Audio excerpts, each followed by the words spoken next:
साधमासाद्य श्री कुंद कुंद आचार्य विजितम शोधारा साक्षात्या शरणं मंगलम भगवान वीरो मंगलम गौतमोगणी मंगलम कुंद कुंदायो जय धर्मो सुमंगलम सर्वमंगलमांगल्यं सर्वकल्याणकारकं प्रधानं सर्वधर्माणां जयं जयतु शासनम्। ईश सुरा सुरमनसिं वन्दितं दोदधायितं ममलं परमाभिवर्धमानं तीर्थं धम्मसुखदायकं। 3 नंबर का पेज है।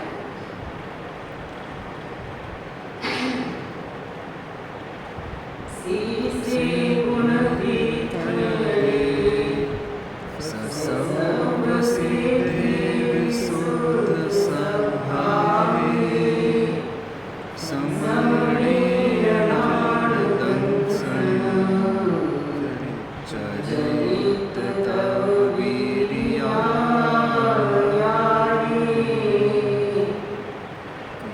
एते सर्वे समगं समगं प्रत्येकमेव प्रत्येकं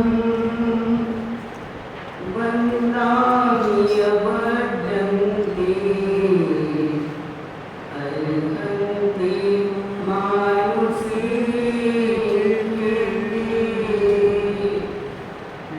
कीर्त्या अर्हन्तारं सिद्धारं तारमो गणगणानम्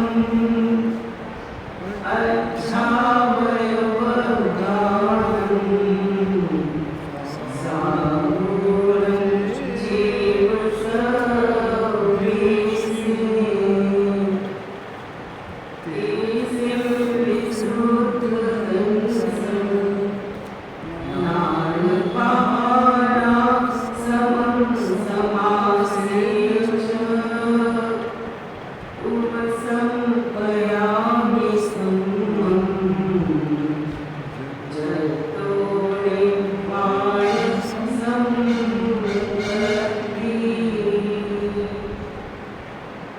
कुंद कुंद आचार्याय नमः।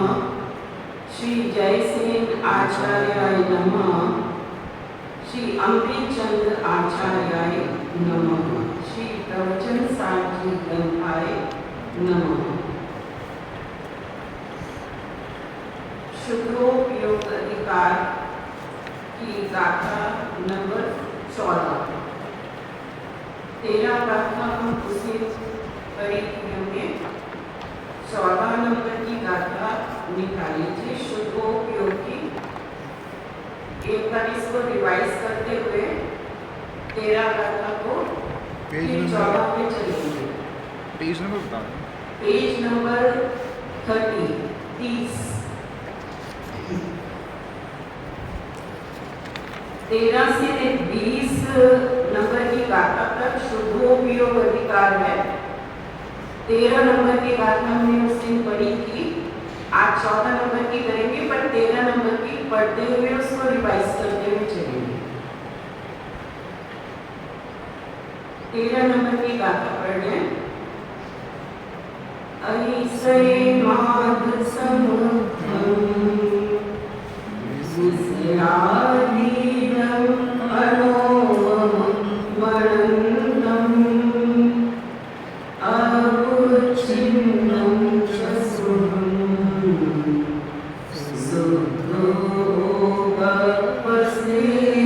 सुखोपस्नेहानं शुद्धोपयोग निष्पन्न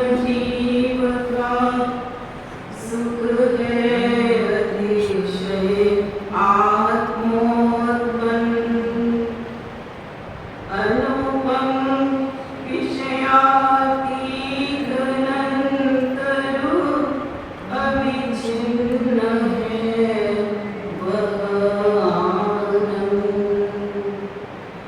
अन्याय शुद्धोपयोग से निष्पन्न हुए आत्माओं का केवली और सिद्ध भगवंतों का अतिशय आत्मोत्पन्न विषयातीत अतीन्द्रिय अनुपम अनंत अविनाशी अविच्छिन्न अर्थात अटूट है, जो शुद्धोपयोग के फल को प्राप्त जो परमात्मा है अरहंत और सिद्ध, तो उनका जो सुख है वो कैसा है? अतिशय है, अतिशय है, अपूर्व है, परम अद्भुत है, आह्लाद रूप होने से अतिशय है। फिर दूसरा विशेषण हमने पढ़ा था आत्मोत्पन्न है, अपने आत्म स्वरूप से उत्पन्न है, पेज नंबर 31। तो उससे उत्पन्न है, पराश्रय से रहित है, विषयातीत है, अनुपम है, अनंत है और अविच्छिन्न है। तो इस तरह का जो सुख उनको उत्पन्न हुआ। आज हम इसी की कंट्रीब्यूशन में किसके फल स्वरूप ऐसी सुखमय, अनंत सुखमय, स्वाधीन सुखमय, अतीन्द्रिय सुखमय ऐसी दशा और जो प्रकट हुई, तो वो किसका फल है? शुद्धोपयोग का। तो अब 14 नंबर की गाथा पेज नंबर 32 देखिए। अर्थ शुद्धोपयोग परिणतात्मा स्वरूपम कथयन्ति निरूपयति। अब शुद्धोपयोग परिणत आत्मा का स्वरूप कहते हैं कि आत्मा का जो शुद्धोपयोग स्वरूप परिणत है, शुद्धोपयोगी जो मुनिराज है, फिर वो तो किस तरह की वो अवस्था है, तो उसका हम निरूपण इस गाथा में करेंगे। गाथा का पाठ करते हैं। सुविदित पयत सुतो संजम तव संजुतो विगतराहो समनो समसुख दुःखो गणितो सुखो कोटि। सूत्र और अर्थों के ज्ञाता तप संयम युग लाभ विहीन सुख दुख में समरहे श्रमण जो शुद्ध उपयोगी कहते जिन। इसमें एक बार हम गाथा से शाब्दिक अर्थ लेंगे ताकि शब्दों का अर्थ आपको समझ में आए। सुविदित, सुविदित मतलब सुविदित, सु का मतलब भली प्रकार, सम्यक प्रकार से वेदित जान लिया है। पयत पदार्थ, सुतो सूत्र, संजम संयम, तव तप, संजुदो संयुक्त, विगत रागो विगत राग कि जो राग से विगत मतलब राग जिनका बीत गया है, राग से रहित हुए। समणो श्रमणो, श्र का साउंड हुआ यहाँ, श्रमणो सम सुख दुखो, सम है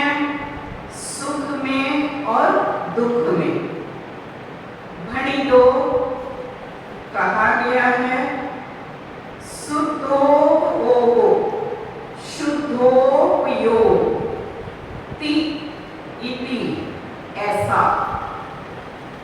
अन्व्याट जिन्होंने निज शुद्धात्मादि पदार्थों को और सूत्रों को भली भांति जान लिया है, जो संयम और तप युक्त हैं, जो वीतराग अर्थात राग रहित हैं और जिन्हें सुख दुख समान है, ऐसे श्रमण को मुनिवर को शुद्धोपयोगी कहा गया है। अब अन्व्याट हम अच्छे से समझते हैं, फिर टीका पर चलेंगे।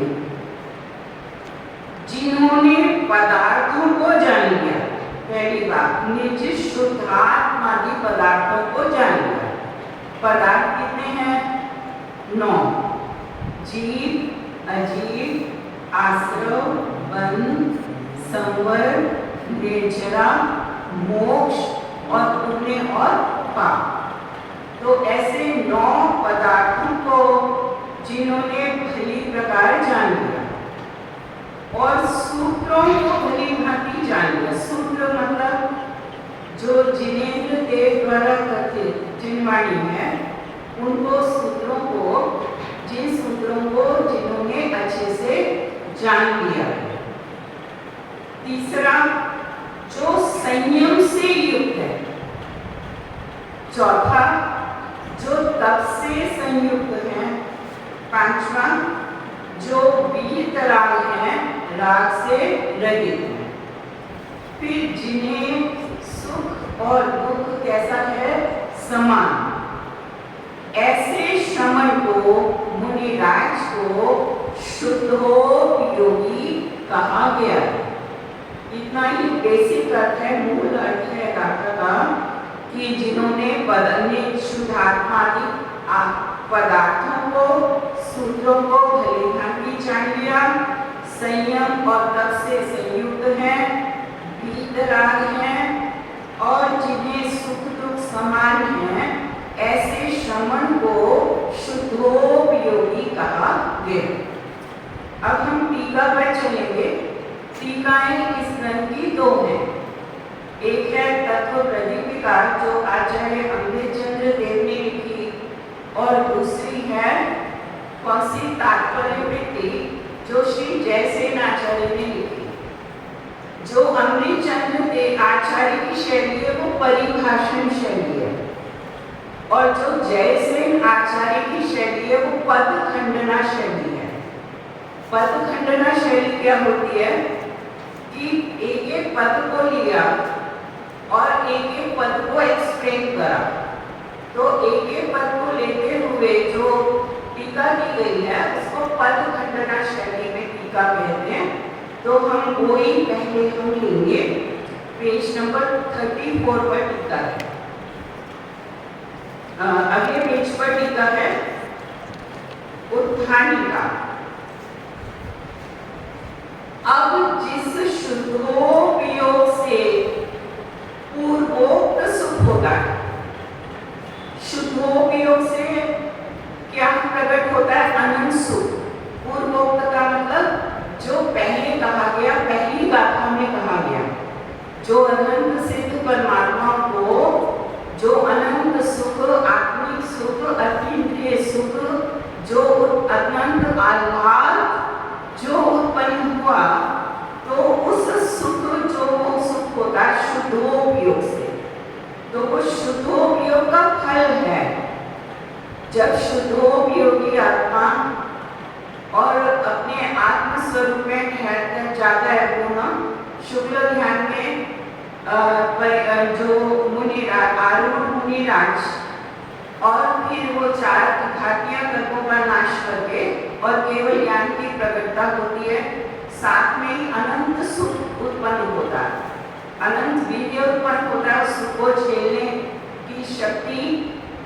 और तो जो शुद्धोपयोग से ये अनंत सुख हुआ, तो उससे शुद्धोपयोग जनित सुख से परिणमित पुरुष का लक्षण प्रकट करते हैं कि जो शुद्धोपयोग जनित सुख, अब शुद्धोपयोग जो जनित सुख है तो सब मुनिराज भी वेदन करते हैं और जो ज्ञानी जन है वो भी इस आत्म सुख का वेदन करते हैं। क्वालिटी सेम होती है। चौथे गुण स्थानवर्ती जीव से 12वें गुण स्थानवर्ती जो छद्मस्थ जीव हैं सभी इसका अपने आत्मिक सुख का वेदन करते हैं और अनंत दशा में तो वो अनंतता को प्राप्त हुआ और अनंत सुख प्राप्त हुआ, अनंत काल के लिए रहने वाला। तो जो शुद्धोपयोग जनित रूप सुख से जो परिणमित पुरुष है, जो आत्मा है, उसका लक्षण अब कहते हैं।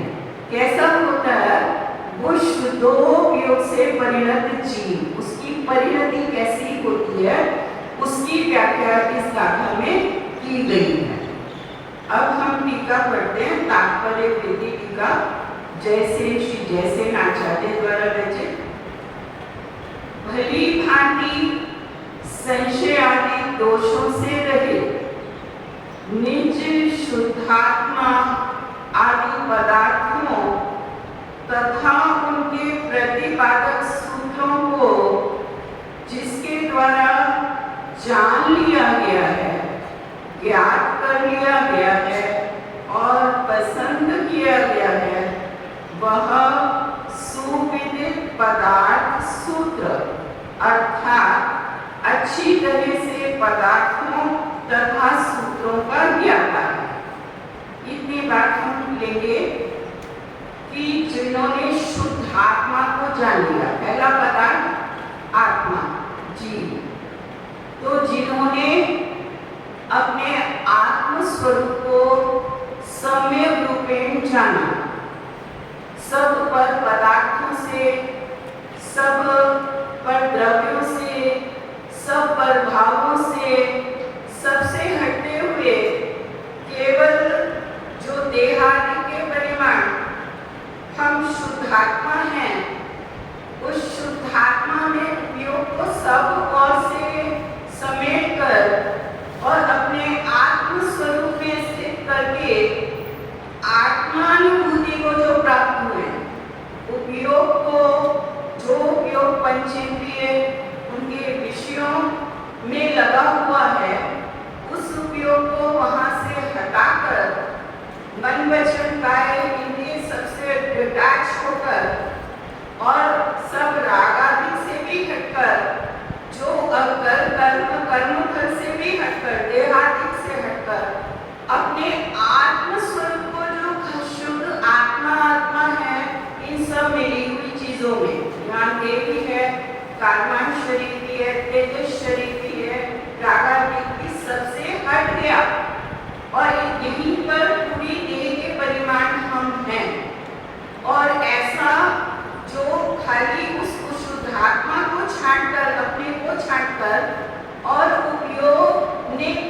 उपयोग सबसे हटता हुआ अपने आत्म स्वरूप से आत्मसात हो गया है, एकत्व को प्राप्त हो गया है, अपने स्वरूप से तन्मय हो गया है, तन्मय हो गया है और केवल शुद्ध ज्ञान दर्शनमयी अपने आत्म पदार्थ को अपने आत्म अनुभूति से जाना, उस अशुद्ध आत्मा की अपने आत्म स्वरूप की प्रतीति की, उसका उस समय अनुभव के समय उसकी प्रतीति हो रही होती है, ज्ञान हो रहा होता है और उसमें अनुभव हो रहा होता है।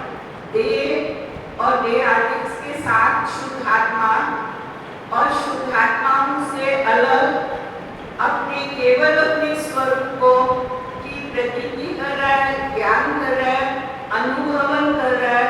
ये अनुभूति की दशा में अखंड भेद निर्विकल्प अपने शुद्धात्मा को जाना। कैसे शुद्धात्मा को जाना?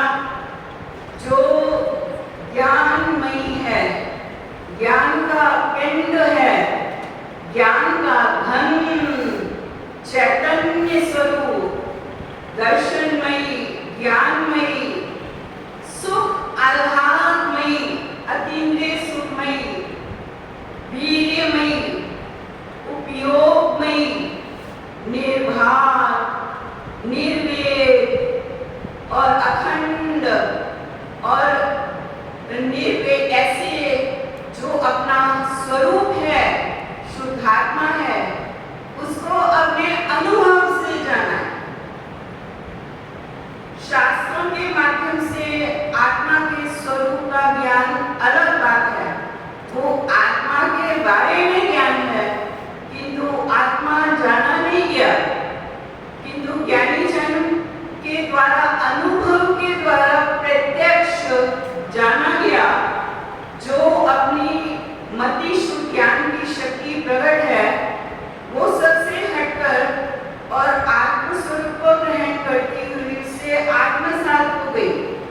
वहाँ उपयोगवान था और कोई भेद नहीं रहा। तो ऐसे अपने स्वरूप को ग्रहण किया, प्रत्यक्ष जो आत्मानुभव को प्राप्त हुआ, किसी इंद्रिय से नहीं जाना गया, क्योंकि इंद्रियों के विषय हैं वर्ण, रस, गंध, स्पर्श, और मैं कैसा हूँ? अस्पर्शी हूँ। स्पर्श नहीं है, गंध नहीं है, और क्या नहीं है? रूप नहीं है, वर्ण नहीं है, अरूपी हूँ मैं, अरूपी हूँ। और कैसा हूँ? निशब्द हूँ, शब्द नहीं है, सुना नहीं जा सकता आत्मा, और उसमें रस नहीं है, अरस है हम। तो इन कड़वा मीठा सब रसों से भिन्न, क्योंकि इन सब इंद्रियों से डिटैच हुआ, उससे भिन्नता का ज्ञान करता हुआ और अपने केवल अपने आत्मस्वरूप को ग्रहण किया। जैसे हंस दूध और पानी दोनों को पृथक पृथक कर और दूध को ग्रहण कर लेता है, इसी तरह से आत्मा अनात्मा को पृथक कर और फिर आत्मस्वरूप को में उपयोग को एक आत्मसात हुआ। तो केवल शुद्धात्मा उस समय प्रकाशित होता है, ज्ञान में आता है, तो अनुभव पूर्वक जाना। अब निशंकता है आत्मस्वरूप में, किसी भी तरह की कोई शंका नहीं है कि जो आत्मस्वरूप है वो अपने अनुभव से, प्रत्यक्ष ज्ञान से जाना गया है। हालांकि इसको परोक्ष भी कहते हैं, क्योंकि मति शुद्ध ज्ञान जो है वो परोक्ष होते हैं।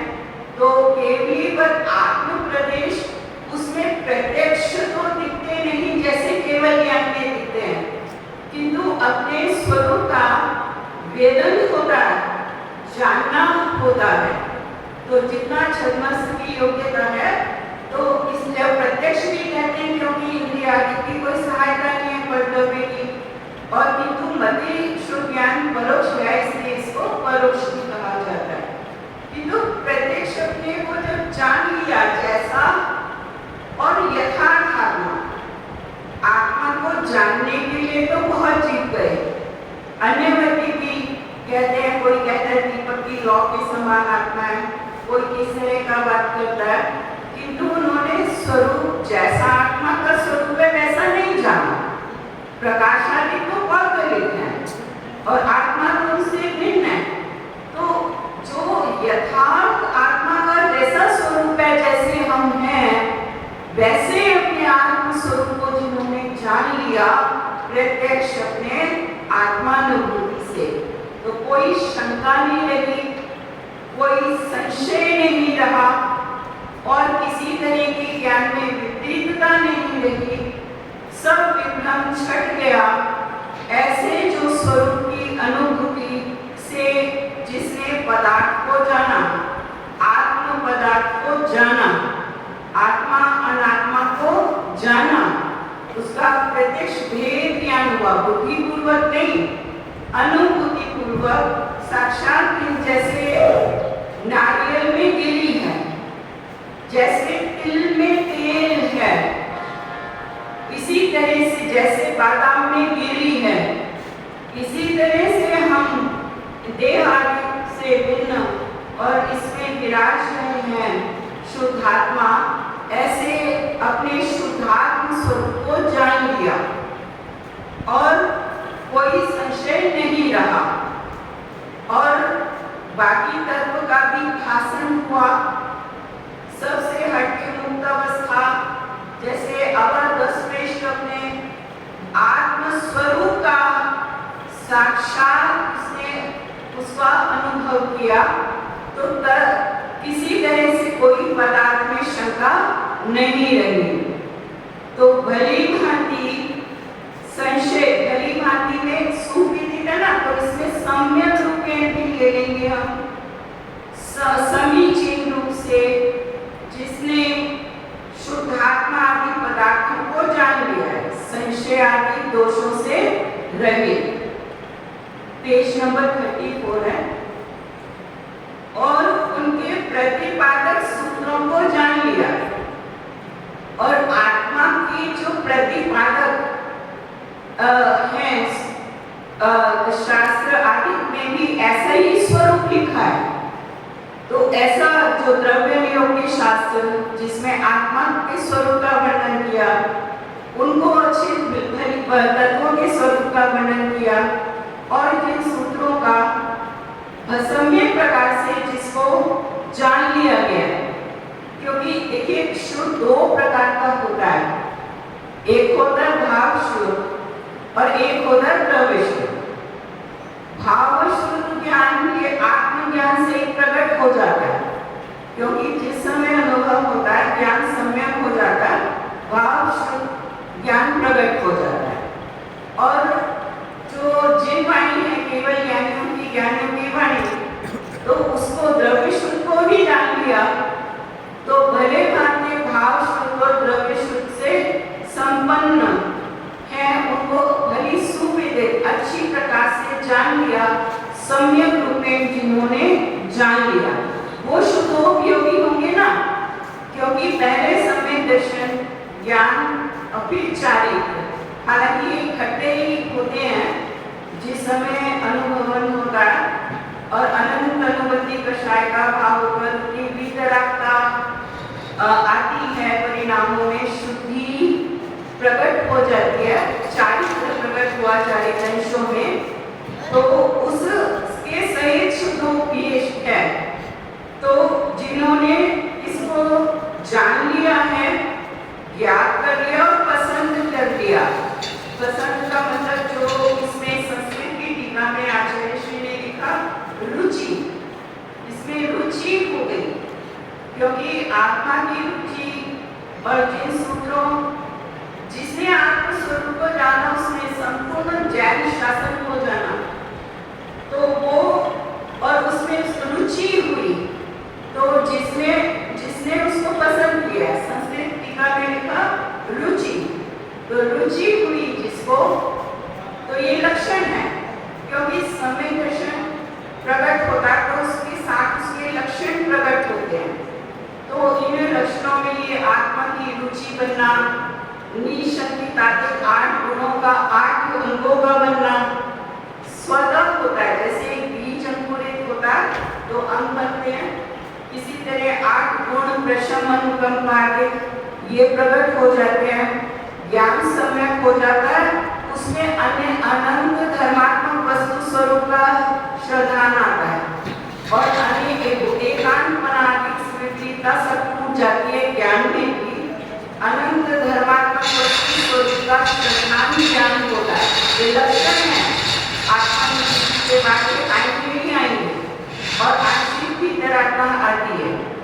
तो उसने पसंद किया, मतलब रुचि हुई और उसका मर्म जाना ना इन सूत्रों का, तो सुविदित पदार्थ सूत्र अर्थात अच्छी तरह से पदार्थों और सूत्रों का ज्ञाता है, उससे भी द्रव्य शुद्ध के भी अच्छे ज्ञान से युक्त है, उसके प्रतिपादक पदार्थों के गुण के अच्छे ज्ञाता हैं। और फिर दूसरी बात में संयम तप संयुदो, जो संयम और तप से संयुक्त हैं, बाह्य में द्रव्येंद्रियों से उनके विषयों से हटने और क्षीरकाय के जीवों की रक्षा के द्वारा अंदर अनुभूति के बल से स्वरूप में संयमित होने से संयम युक्त है और बाह्य तथा आभ्यंतर तप के बल से काम क्रोधादिक शत्रुओं से जिनका प्रभाव अखंडित है और जो निज शुद्धात्मा में प्रतापवन विजयवंत होने से तब से संयुक्त है।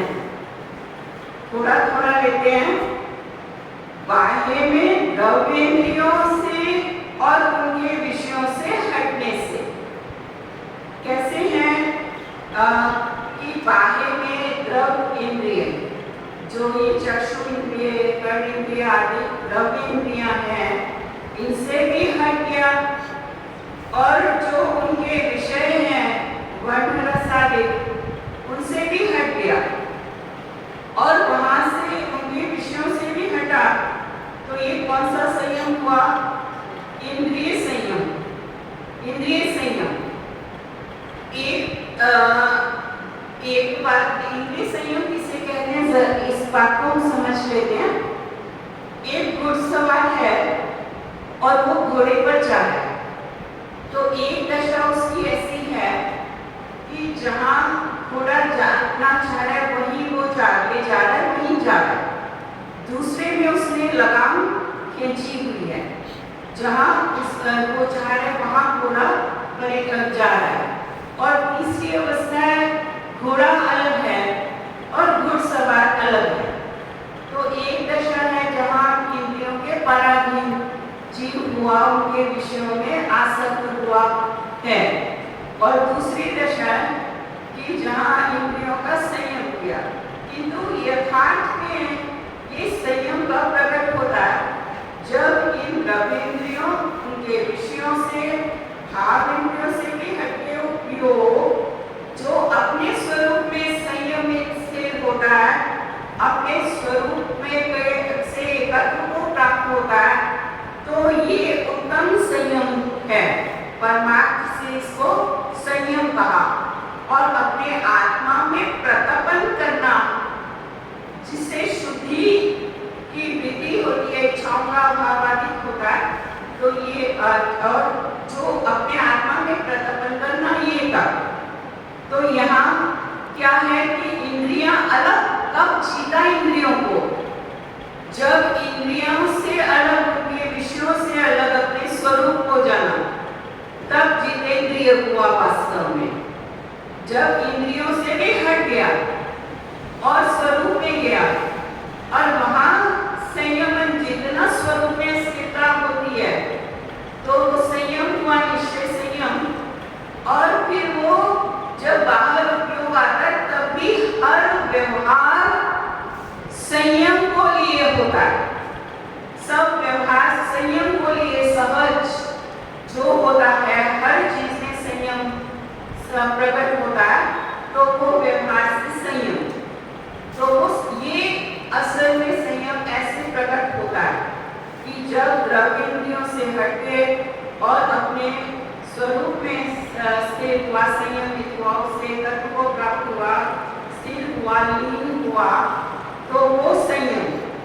और बाहर में जो पांच इंद्रियों के विषय है उनमें राग और द्वेष का अभाव हुआ, क्योंकि जितना लीनता बढ़ती है उनमें राग और द्वेष का अभाव होता है और विषयों से उदासीन होता है ना। कहा ना, जब आत्म में अनुभव आवे तब और कछु न सुहावे, रस में रस हो जाए तत्क्षण, अक्ष विषय नहीं भावे,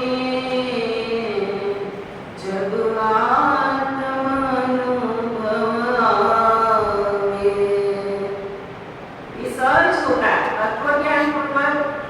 सच्चा वैराग्य प्रकट होता है, उदासीनता आती है इन विषयों में, और खाली जब बढ़ता है तो और राग द्वेष का वहां अभाव होता है।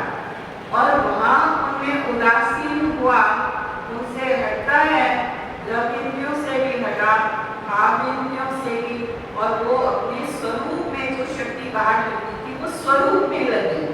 तो इस तरह तो द्रव्य इंद्रियों से हट गया और स्वरूप में स्थिर हुआ। और ये तो द्रव्य इंद्रियों से हटना, उनमें उनके विषयों में राग आदि का हटना और 6 काय के जीवों की रक्षा के द्वारा 5 स्थावर और त्रस, ये 6 काय के जीव, तो उनके प्रति उनकी रक्षा, ये है प्राणी संयम।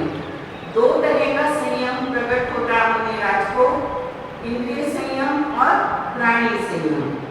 इंद्रियों का संयम हुआ और साथ में प्राणी संयम। ये देखिए कैसे होता है कि जब जीव को अपने स्वरूप का ज्ञान होता है तब अनुकंपा गुण उत्पन्न होता है ना, प्रशम अनुकंपा। एक जीव दया का अनूठा परिणाम प्रकट होता है।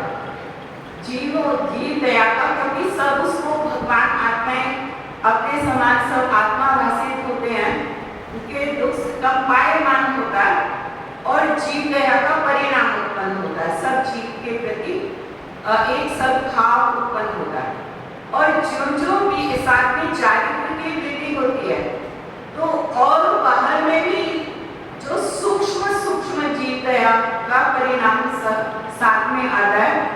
अब मुनिराज 6 काय के जीवों के भी ऐसा व्यवहार चारित होता है, परिणाम में उतनी हिंसा का अभाव हुआ, 3 कषाय चौकी का अभाव हुआ, तो वहां पर जो हिंसा है उसका भी उतना अभाव हुआ ना। परमात्मा से भीतर आत्मा प्रकट हुई तो आत्महिंसा में भी कमी आई और बाहर में जो हिंसा थी प्राणी हिंसा, उसके में भी वहां पर उसका भी अभाव हुआ। जब अप्रत्यक्ष अनावरण का अभाव होता है तो अहिंसा रहता है और प्रत्यक्ष अनावरण कषाय का भी अभाव हुआ तो बाहर में क्या गया, महाव्रत आ गया अहिंसा। और वहां पीली मिट्टी से लाल मिट्टी में भी जा रहे हैं, तो पीछे से परिमार्जित करके फिर वो कदम उनका आगे उसमें मिट्टी में रखा जाएगा, क्योंकि पीली मिट्टी के जीव लाल मिट्टी में कैसे रहेंगे। इतनी सूक्ष्म का भी उसका वो किसी भी जीव की हिंसा करने का भाव नहीं होता। और छाया से धूप में जाएंगे तब भी परिमार्जित करके जाते हैं। तो ये अविनाभावी है, जितना स्वरूप की लीनता बढ़ेगी, विषय चारित्र बढ़ेगा, साथ साथ व्यवहार में भी उतनी उन्नत बना, आचरण का भी उन्नत बना सहज ही होता है।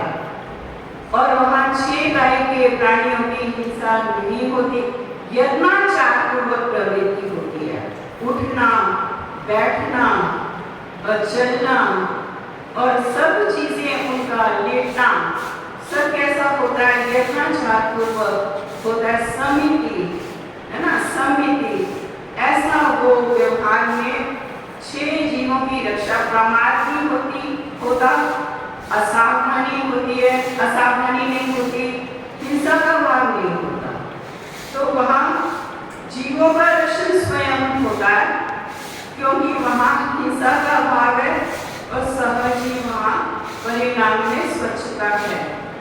तो बाहर में द्रव्येंद्रियों उनके विषयों से हट गए, फिर 6 काय के जीवों की रक्षा के द्वारा और वहाँ और उपादान की निर्मलता हुई और फिर उससे भी शुभ अशुभ दोनों भावों से हट गए। शुभ अशुभ विभाव अभाव, शुभ अशुभ भावों से, शुभ और अशुभ भावों से भी हटकर और जो शुद्धात्म स्वरूप में लीन हो गए, तो उसके द्वारा अंतर में निज शुद्धात्मा की अनुभूति के बल से स्वरूप में संयमित होने से संयम युक्त है। निश्चय से तो अपने शुद्धात्मा में संयमित स्थिरता बढ़ गई, स्थिर हुए और बहिरंग में 5 इंद्रिय मन और 6 काय के जीवों की हिंसा से विरक्त हुए। जो एग्जैक्ट वर्ड है उनसे विरक्त है वो। और बाह्य और आभ्यंतर तप के बल से काम क्रोधादि शत्रुओं से जिनका प्रभाव अखंडित है और स्वरूप और निज शुद्धात्मा में प्रतापवंत और विजयवंत होने से तब संयुक्त है। अपने निज शुद्धात्मा में कैसे हैं?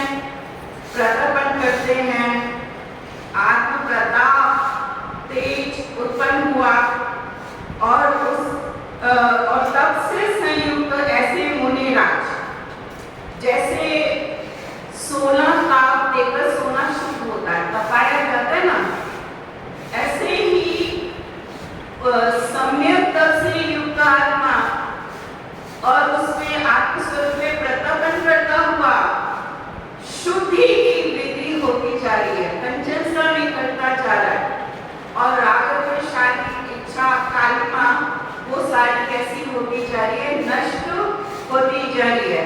आत्मा का प्रताप तेज वहां उससे जगमगा रहा है आत्मा। तो ऐसा प्रताप प्रकट हुआ आत्मा में, स्थिरता लीनता और कैसे कैसे तप पर शरीर को धारण करते हैं, आतापन तप करते हुए गर्मियों में, ग्रीष्म ऋतु में पर्वत की चोटियों पर, वर्षा ऋतुओं में तरुतल के नीचे और शीत ऋतु में सरोवर के किनारे कैसे असाधारण तपों से युक्त अपने स्वरूप में लीन मुनिराज और इच्छाओं का भाव होता जा रहा है। क्यों? क्योंकि अपने स्वरूप के अमृत के आनंद से तृप्ति को प्राप्त हुए और जो उससे स्वरूप से उत्पन्न जो तृप्ति है और उसकी तृप्ति इतनी तृप्ति हुई, अमृत को पीकर कोई खारे जल की इच्छा क्यों करेगा? जो विषय सुख दुख रूप भाषित हो रहे हैं उनकी इच्छा क्यों करेगा? सहज ही वहां मिट जाती है। आकुलता नहीं है अंदर में स्वरूप लीनता से निराकुलता असीम शांति उत्पन्न का वेदन कर रहे हैं, महा अतीन्द्रिय आनंद का वेदन करते हुए ऐसे तृप्त आत्मा शुद्धि की विधि होते हुए आत्म प्रताप वहां पर उनके वो प्रकट होता है, तेज प्रकट होता है, जैसे सूरज झगमगाता है इस समय वो अंदर में आत्मा शुद्ध योग से शुद्धि को प्राप्त होता हुआ ऐसा आत्मा की परम शुद्धि को उपलब्ध होता है। ये शुद्धोपयोग का फल है। तो कैसे हैं वो मुनिराज कि जिन्होंने बाह्य और अभ्यंतर तक के बल पर अंतरंग तक ये स्वरूप में प्रतपन और बाहर में 12 प्रकार के तप, 6 अंतरंग और 6 बहिरंग। बहिरंग के तप अनशन, अवमौदर्य, वृत्ति परिसंख्यान, रस परित्याग, काय क्लेश और विविक्त शय्यासन। अंतरंग के प्रायश्चित, विनय, ध्यान और वैयावृत्य और व्युत्सर्ग, स्वाध्याय और व्युत्सर्ग। क्रम ऐसा है: प्रायश्चित, विनय, वैयावृत्ति, स्वाध्याय, ध्यान और व्युत्सर्ग। तो इस तरह अंतरंग तपों को तपते हैं और अंतरंग तपों बहिरंग और अंतरंग और उनसे क्या होते हैं? रागादिक डिस्ट्रॉय होते हैं, इच्छादिक घटती है। जैसे अनशन, चारों प्रकार के आहार का त्याग करते हुए और अपने स्वरूप के समीप वास करते हैं और जो आहार की वांछा वो डिस्ट्रॉय हो रही है, साधक के क्षीण हो रही है, आहार संज्ञा डिस्ट्रॉय हो रही है। ये आहार संज्ञा 9वें गुण स्थान में इसका नाश होता है और सम्यक होने से इस संज्ञा का भूमि का अनुसार उतना उतना भाव होता जाता है, पुनः स्थान बढ़ते जाते हैं और आहार संज्ञा से रहित, क्योंकि अनाहार जो अपना आत्म स्वरूप है उसको जान लिया। कैसा है अपना स्वरूप? अनाहार स्वरूप। हम आहार लेने का स्वरूप ही नहीं है।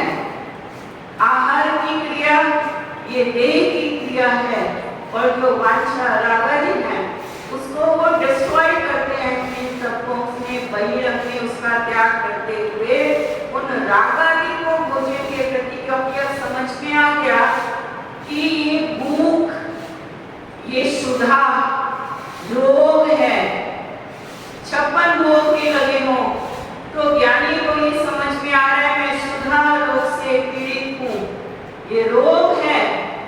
और जो सुखद अवस्था है वो आहार की वांछा से रहित है, स्वरूप की तृप्ति से सहित है, तो वो अपने स्वरूप के आश्रय पूर्वक और बाहर में इसका भाग करते हुए उनके रागादि का अवदर उसके प्रति भाव करते हैं। इसी तरह से अवमोददेव भूख से कम खा रहे तो जो वृद्धता गए आहार के लिए एक आहार एक ग्रास ग्रहण करके आ गए, आप बस ग्रहण करके, और टेस्टिंग होती है ऑब्जर्वेशन कि कितनी अभी इनके प्रति मेरी वांछा घटी है और उससे वो और उस रागादि को घटाते हैं। इसी तरह रसों का त्याग करते हुए अपने आत्म रस से सरस हैं और बाहर में रसों के प्रति जो वृद्धता है, जो रागादि है उसको घटा रहे हैं, रागद विषादी है ना, ये रस अच्छा, ये अच्छा नहीं लग रहा, ये होता है ना सब रागद विष के सारा चल रहा है प्रसाद, तो उससे उसका भाव करते हैं और शीलता को प्राप्त करते हैं बाहर में और करते हुए अंतरंग के परिणाम में रागादि घटते हैं। इसी तरह से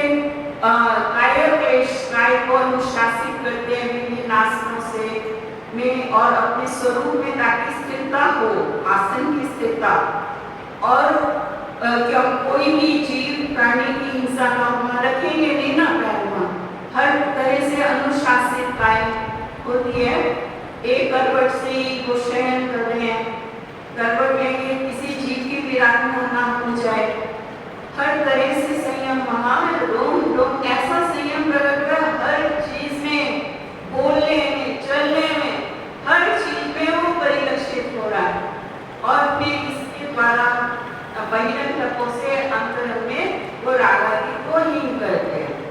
और विविध शय्यासन एकांत स्थान पर जहाँ कोई दृश्य, कोई ऑडियो विजुअल जो अपने स्वरूप की एकाग्रता के भंग करने में कोई भी बाहरी कारण जिसमें स्वरूप में एकाग्रता हो जाए, बाहर उपयोग भटके नहीं, तो एकांत स्थान पर अपना ये तपादी करते हैं और अंतरंग में प्रायश्चित से आत्मा विशुद्ध होता है, विनय से, सम्यक विनय से, वैयावृत्ति से और निर्मलता विशुद्धि साधक की बढ़ती है। स्वाध्याय बाहर से जिनवाणी का अंतरंग में स्व का ध्यान, अपने स्वरूप का ज्ञान, उसके ध्यान से सही धर्म ध्यान, शुक्ल ध्यान से स्थित हुए, शुक्ल ध्यान से स्थित शुद्ध योगी मुनिराज सबका नाश करते जा रहे हैं संज्ञाओं का, विषयों का, चपल श्रेणी के अनुरूप, और जो युत्सर्ग अपने काय से हटकर अशरीरी अपने स्वरूप में अपने को अशरीरी वेदन कर रहे हैं, ज्ञान शरीरी वेदन कर रहे हैं, काय से उत्सर्ग करते हुए, काय से भिन्न अपने आत्मिक तल पर स्थित आत्ममय होते हुए आत्मे को जिस रूप में आत्ममय चैतन्यमय वेदन करते हुए, ऐसे वो विभिन्न तपस्या से युक्त मुनिराज की दशा शुद्धि की विधि को प्राप्त होते हुए ऐसे बहिरंग और अंतरंग में ये संयम और तपस्या से युक्त और जिसके बल से काम क्रोधादि शत्रुओं का जो प्रभाव अखंडित मतलब प्रताप प्रभाव कि जो ऐसा होता है काम क्रोध आदि, तो नौ कषाय और कषाय ये कैसे खंडित होती हैं कि जैसे जब दयालु से भिन्न और ये नौ कषाय से भी स्वरूप का अनुभव होता है, वहां से इन कषायों का टूटना शुरू होगा। पहले अनंतानुभूति, फिर और स्वरूप का आश्रय बढ़ता जाता है, तो फिर अप्रत्यक्ष अनावरण, फिर और बढ़ता है तो प्रत्यक्ष अनावरण, फिर संज्वलन करना। तो ये काम क्रोध आदि फिर ग्रेजुअली वो सारी कषाय नौ कषाय घटती जाएगी। देहादि में आत्म बना, अति भ्रांति छट गई, आत्म स्वरूप में आत्म बना आया और वहाँ नौ अपने को ना तो द्रव्य रूप को मानते कि मैं ये द्रव्य शरीर रूप हूँ, और जो नौ कषाय से भी घटते हुए वेद आदि कषाय की ग्रेजुअली डिस्ट्रॉय होती जाती है साधक की, और वो उस नौ कषाय से भी गए शुद्धात्मा का वेदन करते हैं, जिसके वजह से क्या होता है, इन विभाव भावों का, विकारी भावों का अभाव होता जाता है, निर्विकारता बढ़ती जाती है, अपने को निर्वेद रूप अनुभव करता है साधक, क्योंकि निर्वेद है ना आत्मा में, न द्रव्य वेद भाव वेद दोनों, इन सबसे न्यारा जो शुद्ध आत्मा है उस रूप अपने का वेदन करते हैं। तो इस तरह काम क्रोध आदि शत्रु जिनको जीत नहीं सकते, वो सब कैसे होते जा रहे हैं, नष्ट होते जा रहे हैं। आत्म प्रताप वहां बढ़ता जा रहा है और ये सब विकार आदि सारे नष्ट होते जा रहे हैं। वो शुद्धोपयोगी आत्मा, उसका फल अनंत सुख और परमात्मा बना प्रकट होता है। तो और वीतराग शुद्धात्म भावना के बल से समस्त रागादि दोष से रहित होने से विगत राग या वीतराग है। शुद्धात्म भावना से आत्मा में जितना आश्रय बढ़ता जाता है, वीतरागता भी बढ़ती जाती है, राग डिस्ट्रॉय होता जा रहा है, और वीतरागता सहित विगत राग हुए और सम सुख दुखो, सम है सुख और दुख में, वीतरागता बढ़ गई और मोहादि का भाव हुआ, और बाहर में चाहे सुख दुख में कैसा रहते हैं, समता वहां पर, सहज समता वहां पर रहती है। तो निर्विकल्प निर्विकार समाधि से उठकर यह उत्पन्न परम आनंद सुख रस में लीन है। ऐसी समाधि अपने स्वरूप में विश्रांति स्थिरता हुई, निर्विकल्प जहाँ विकल्प नहीं है, क्योंकि आत्मा कैसा है, निर्विकल्प है और निर्विकार है। ऐसी निर्विकल्प जहाँ कोई विकार नहीं, रागादि क्रोधादि कामादि, और निर्विकल्प समाधि से उत्पन्न आत्मस्थिरता से उत्पन्न जो आत्म आह्लाद, आत्म सुख, उसकी से उसमें लीन, उससे युक्त जो लीनता निर्विकार शुद्धात्मा रूपी, जो शुद्धात्मानुभूति रूप परम कला है, परम विद्या है, परम सब विद्याओं में परमोत्कृष्ट विद्या आत्म विद्या है, जिसके बल पर सब दुखों से छूटकर और ऐसी परम अनंत चतुष्टयमयी वीतरागतामयी ऐसा परमात्मपना जहाँ पर प्रकट होता है, तो उस कला में स्थित होने से इष्ट अनिष्ट इंद्रिय विषयों में हर्ष विषाद रहित होने से सम सुख दुख रूप है। अब एक तो इष्ट अनिष्ट हासिल नहीं होता और इष्ट अनिष्ट विषयों में हर्ष विषाद नहीं होता। इस प्रकार के गुणों से विशिष्ट विशेषता वाले श्रमण परम मुनि है, वे मुनि शुद्धोपयोग कहे गए, ऐसा अभिप्राय है। इस प्रकार शुद्धोपयोग फल स्वरूप अनंत सुख के और शुद्धोपयोग कथन रूप से पंचम स्थल में 2 गाथाएं पूर्ण हुई। इतना ही लेते हैं, समय हो गया।